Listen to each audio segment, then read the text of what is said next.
ऐतिहासिक र पर्यटकीय हिसाबले निकै प्रसिद्ध रहेको गोरखा बजार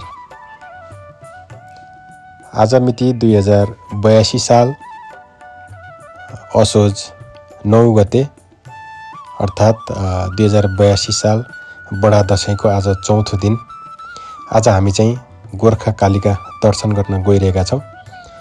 यो हाम्रो परिवार आज हामी नौरथा भित्रको आज चौथो दिन बडा दशैंको चौथो दिन गोरखकाली पूजा गर्न हामी गोरखकाली मन्दिर गोरखा दरबार जाँदैछौँ।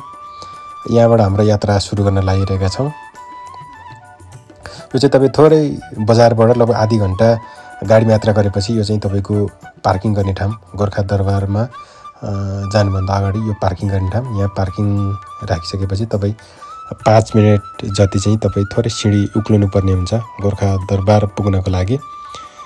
निकै रमाइलो छ, शान्त अनि शीतल यो बाटो। यहाँलाई त्यति गाह्रो हुँदैन, जम्मा 5 मिनेट बिस्तारै बिस्तारै थके मारेर जाँदा पनि हुन्छ। हिँड्ने मान्छेलाई 2 मिनेट 3 मिनेट, अब अलिकति उमेर पुगेकालाई 5 मिनेटदेखि 6 मिनेट लाग्छ। यो चाहिँ गोरखा दरबारको हेरचाह अड्डा। यहाँबाट गोरखा दरबारको समग्र कार्यालयको हेरचाह हुने गर्दछ। निकै रमाइलो रहेको छ। हेर्नुहोस् त यहाँबाट हेर्ने दृश्य, पारिलो घाम लागेको छ, पारिपट्टि कुहिरोले ढाकेर एकदम रमाइलो दृश्य पारि देखिरहनु भएको छ। एकदम रमाइलो दृश्य छ, एकदम रमाइलो ठाउँ छ। यो एकदम हाइटमा छ, बजारबाट माथि हाइटमा रहेको छ। यहाँबाट हजुरहरूले घाम लागेको दिनमा कुहिरो लागेन भने पुरै बजार अवलोकन गर्न सक्नुहुन्छ। अनि यहाँनिर चाहिँ एउटा स्वर्ग जाने बाटो भनेको छ। यहाँ चाहिँ किंवदन्ती अनुसार हजुरहरूले आँखा बन्द गरेर, यहाँ एउटा ढुङ्गामा खोपिएको छ, आँखा बन्द गरेर अम्लालाई त्यहाँ राखेर त्यो स्वर्ग जाने भर्याङै गएर स्वर्ग पुग्नुभयो भने किंवदन्ती अनुसार यहाँ चाहिँ मृत्युपछि स्वर्ग पुग्ने आशा गरिएको छ। तर धेरैजना चाहिँ यहाँ फेल हुन्छ, म पनि फेल भएँ, यहाँ पास भएन।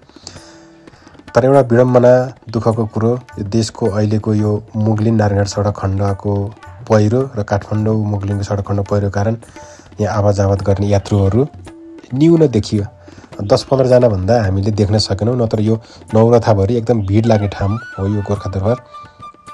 यहाँनिर चाहिँ तपाईँको बलि दिने, दर्शन गर्न आउने मान्छेको एकदम भिड लाग्थ्यो। अहिले चाहिँ यो काठमाडौँ मुगलिन र मुगलिन नारायणघाट खण्डको यो पहिरोको कारण थुप्रै भक्तजनहरू उतै अड्किनु भएको छ, कोही घर आउन पाउनु भएको छैन। त्यसले गर्दा यो सुनसान रहेको छ। हेर्नुहोस् त गोरखा दरबारबाट देखिने यो हिमालको दृश्य, अन्नपूर्ण हिमाल, गणेश हिमाल यहाँबाट निकै प्रष्ट देखिन्छ। कुहिरो लागेको छ, खोलाको भाव जस्तो देखिरहेको छ। निकै सुन्दर ठाउँ। त तल गाडी राखेर हजुर यति बाटो चाहिँ 5 मिनट जति हिँडेर आउनुपर्ने हुन्छ।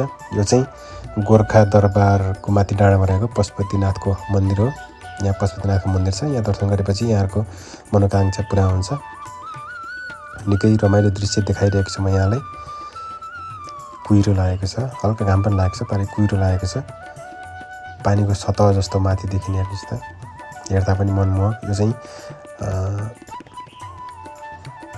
गोरखनाथ बाबाको मन्दिर हो। यहाँ चाहिँ हामी प्रसाद पोलेर, गोरखनाथ बाबाको प्रसाद पोलेर यहाँहरूलाई चढाउनु पर्छ। योदेखि गोरखा दरबार हो। यो चाहिँ पुनर्निर्माण भएको हो, भूकम्पपछि 2072 को भूकम्पपछि पुनर्निर्माण भएको देखिरहनु भएको छ। म अहिले यहाँलाई म सहित आउने गरेर चाहिँ यहाँलाई भिडियो देखाइरहेको छु। यो डाँडाबाट मैले हजुरलाई मेरो पछाडिको दृश्य देखाइरहेको छु। भक्तले जनहरू पूजा गरिरहनु भएको छ। यहाँबाट तल गरेपछि त्यो तल देखेको ठाउँ चाहिँ यहाँहरूले गाडीमा आउनुभयो भने गाडी पार्किङ गर्ने ठाउँ हो। त्यहाँबाट पार्किङ गरेर 5 मिनट जति हजुर उकालो उक्लिनुभयो भने गोरखा दरबार आउनुहुन्छ। गोरखनाथ र गोरखकाली माताको दर्शन, गोरखकालीको दर्शन गर्नुहुन्छ। यहाँ चाहिँ हनुमान थान, यहाँ बाबाहरू बस्नुहुन्छ, टिका लगाएर आशीर्वाद हुन्छ। यदि यहाँहरूलाई यो भिडियो मन परेको छ भने लाइक र सब्सक्राइब गरेर नगर्नुहोला। यस्तै भिडियो म फेरि पनि यहाँहरूको लागि हाल्ने नै छु। त्यसको लागि यहाँहरूले माया गरिदिनु होला, सब्सक्राइब र लाइक गर्न नबिर्सनु होला। धेरै धेरै धन्यवाद छ यहाँलाई।